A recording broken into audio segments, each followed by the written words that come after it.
Well, what we are seeing today is Iran being empowered by the Western democracies, coming stronger to the negotiations, continuing to strengthening Israel's right to exist. And we should be worried about that. I think what we saw in 2015 was bad for Israel. And what we are seeing today, it's even worse. With all due respect to the ambassador, the reason we're in this situation is because the Trump administration, at the strong urging of the Netanyahu government, quit the Iran nuclear deal unilaterally in 2018.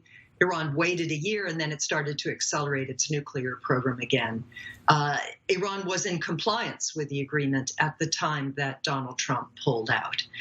So I think it's a bit of chutzpah, to say the least, to be arguing this position now. The only way in which Iran's program has been verifiably curbed has been under a diplomatic agreement, a political agreement, and we would be lucky, all of us, and that especially includes Israel, to get back into the old agreement. Absolutely not. And look what's happening on the borders of Israel. The proxies of Iran, imagine that they will be able to export not only the ideas of the revolution, but actually nuclear capabilities to the region.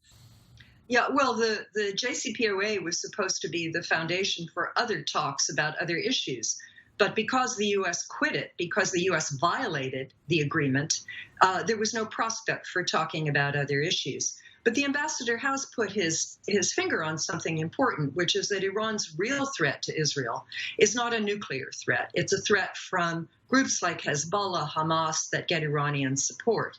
And unfortunately, I don't think those groups are going to give up their opposition to Israel as long as Israel continues its current policies toward the Palestinians and on other issues.